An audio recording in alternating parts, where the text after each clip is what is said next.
Hello, welcome to St Michael's Hill.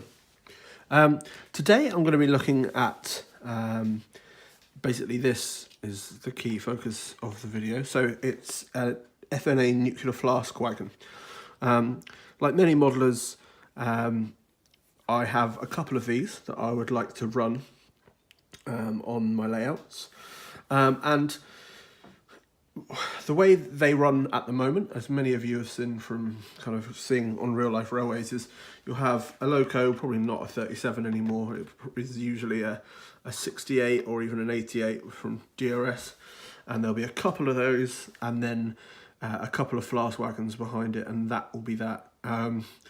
Before then, generally when it was run by 37s or 20s, you would possibly have either, again, double heading at the front of the train, or you might get a 20, a couple of wagons and then another 20, or the same with the 37s. And this is partly due to making sure that, that the train is always going to be reliable, and that you don't want to obviously leave nuclear flask wagons. A breakdown of those would be probably more of a PR disaster than anything else, but so generally that's the way they run. However, in the period that I'm modelling, things were done slightly differently. So generally there would probably be only one loco, often two, but it wasn't unusual to have one. There'd be a flask wagon or two or three or more, but the key difference is that there would be barrier wagons and also a brake van usually. So the brake van obviously would go at the back of the train, as you know we're all accustomed to seeing, and then barrier wagons would be used between the nuclear flask and the loco, and the and the brake van as well usually. I guess this is done for kind of safety reasons, or to basically provide some distance between the flasks and the operators of the train. I'm not entirely sure why this has changed now and that it's not a requirement. I can only assume that the flask wagons are as safe as they were back then. So yeah, it's for whatever reason, legislation has changed, as we all know. That tends to happen. So if I want to model a kind of correct train for the era that I work in, I'm going to need to get a couple of barrier wagons. Now, generally, this was done in a couple of ways. So I'm going to run you quickly through the train formation handbook that Railway Express modeler kind of put together, and I'll show you what I mean, and then I'll talk a little bit about what I'm going to be doing. So a really useful tool for making sure that you're running trains that at least are prototypical enough to have happened at least once is this book, which is the Rail Express Modeler Train Formations Handbook, that is available now, which according to this is £8 or £7.99. They're just really cool. Like the artwork's just very clever. If you buy Rail Express modeler anywhere, or Rail Express with the modelling section anyway, you'll kind of have seen these before, but they kind of delve really deeply into kind of what's available. So we're looking at BR corporate era formations of coal train by the looks of things. So it just goes through locomotives that kind of pulled these trains on, gives you a date and a location, just so you know what's happened. If that's something that is important to you in your modelling, this is a kind of wonderful guide. So if you don't know too much about a kind of traffic as well, it's just useful. So this particular magazine has got all the research in, but it does have this guide to nuclear trains as well. So we've obviously got the wagons, and kind of goes through a lot of the research, different types of flask wagons, as they're not all the same. I think the ones we're very used to are these sort, but there are definitely other flask wagons that are around.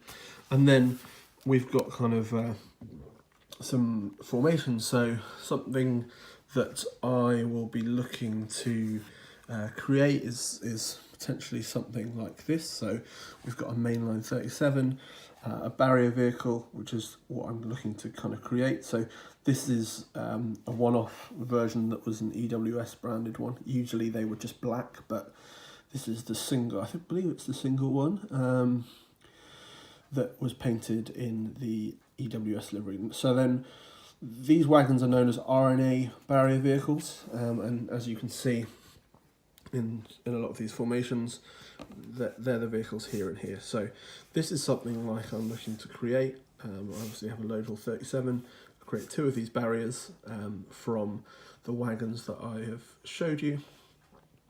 And then we'll have the flask wagon in between with the brake van. And as you can see, there's kind of various versions. So there's an RES 47, or at least a parcel sector, liveried version with two barrier wagons but no brake van, which is interesting. So that can be done there. And obviously this 37 here seems to be kind of hauling the barrier wagons somewhere else, but generally you know, these trains are formed this way. It is interesting that, look, there are full HEA barriers that were used, so I know that there is a model of this available, so I might try and pick up one of these at some point, just so I can kind of mix up a little bit between you know, the full barrier wagon and the kind of amended one. As you can see, that there are trains where they kind of both run on.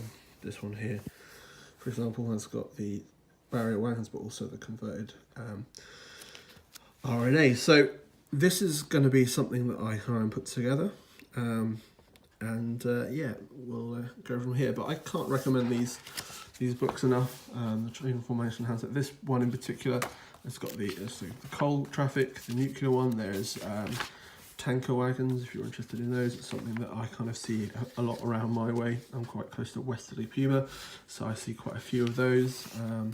But yeah, just generally there's so much information in this book that for £8 it's a valuable resource, especially if it picks out. So if you're into military modelling, here is obviously a big section on that. And it's not just freight, there's passenger workings as well. So and here we go, Modeller's Guide to Deltic Locomotive Haul Trains. So with the Cura scales, new Deltics, you might be trying to find an excuse to run them, which is certainly something I am trying to do at the moment.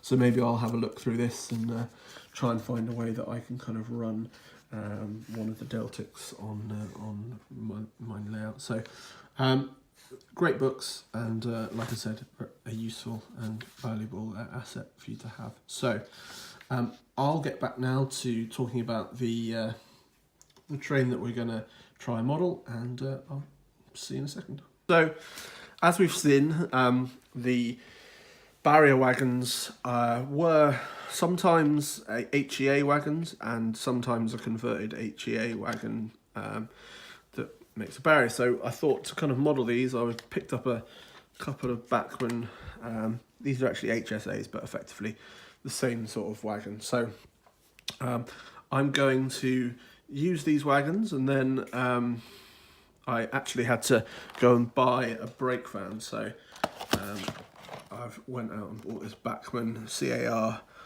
brake van that probably is the closest thing that I could find to a prototypical brake van that would have run at the time. So let me talk a little bit about what I'm going to actually do to the barrier vehicles, because they're effectively the modelling that's going to take place here. Everything else is using ready to run stock that will probably just need a bit of detailing and weathering.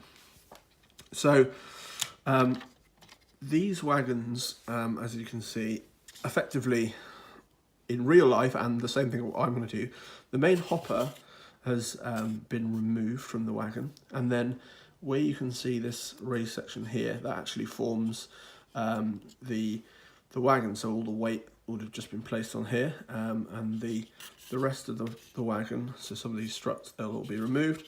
This tank, I'm not sure what this is, maybe it's brake cylinder or something, or gas that or pneumatics that supplied the brakes, it remains. And then I'm going to spray the wagon black, and then there are transfers that are available that I will pick up just to finish off the job. So that's going to be the process, and then at the end of it I'm going to end up with a train formation that kind of looks somewhat like this. So flask wagon, a barrier at each end. I'll stick 37 at one end, up sort of this end, and there'll be the brake van at the other end. So it'll give me a prototypical train that I can run on the layout. Generally, as we've seen, it's usually not EWS locos. It's probably more likely to be mainline or transrail, something from the sectorization livery and sectorization period. However, I do believe there was kind of a 6-month period before DRS took over where EWS were running these trains. So I'll probably run it more often with my load haul 37 or something else, but yeah, it's something that can certainly be used and to get a good train. So yeah, I will show you now how I go about it. So then the first thing that we need to do is to take apart the model, is to basically remove this hopper. So it's a fairly easy job. On the underside here, you can probably see there's a screw at each end, and basically you just remove those screws, and the whole bottom, this whole piece here, and the hopper are all one, so they come out. So basically undo the screw, remove the couplings, and then remove the hopper itself. The struts here are separately fitted pieces, as is the ladder, so they'll all come loose as well, and you'll be left with the base of the wagon.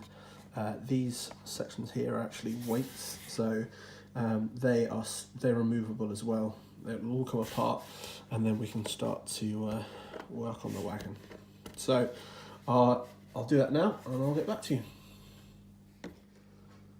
So there we go, I've removed that. Like I said, the couplings and the struts are all separate pieces.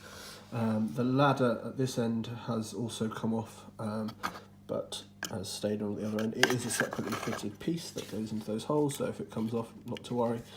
And we're left with basically this, which, as you can see, is a pretty good, you know, we're most of the way there already.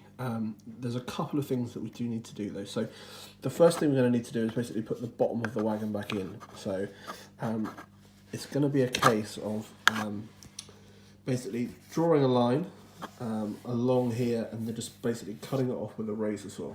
That's going to basically put this bottom section back in, a little bit of this, the section for the screw to go in to keep everything in place. We'll lose the hopper, and we'll be left with kind of what's on the inside here.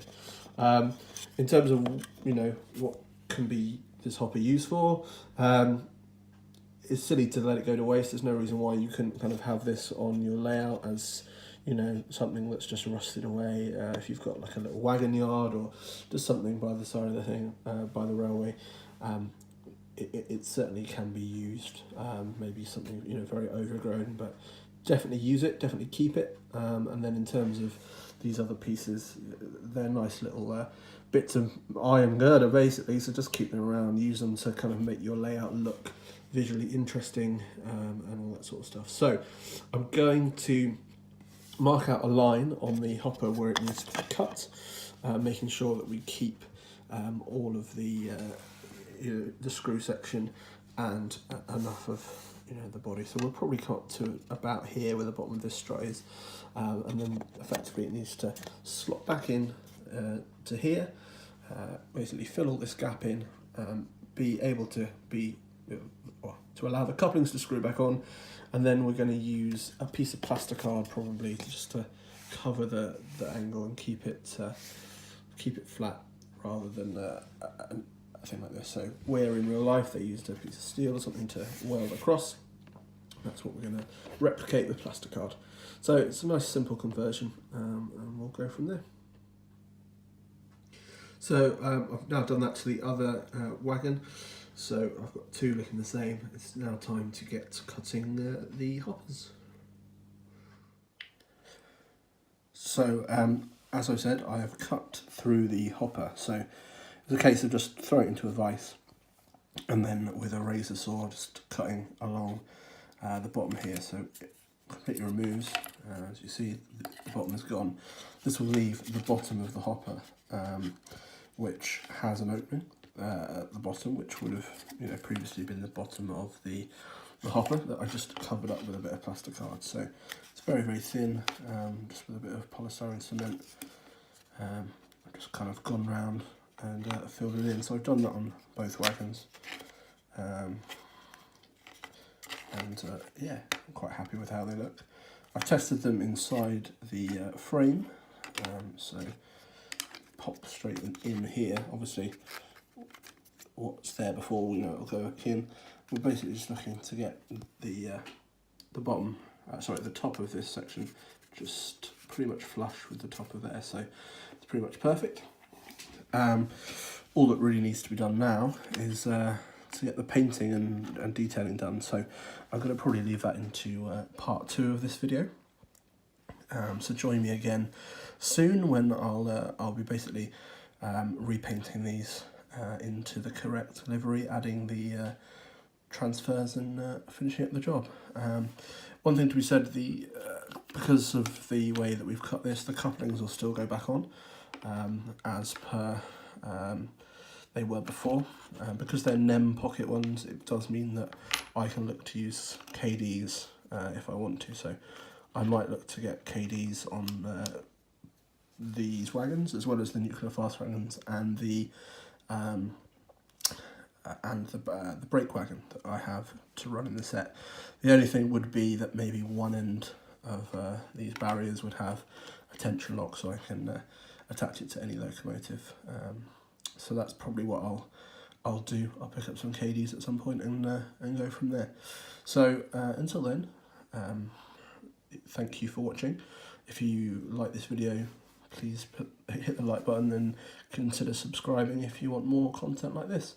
Until next time, I'll see you again soon on St Michael's Hill. Cheers, bye.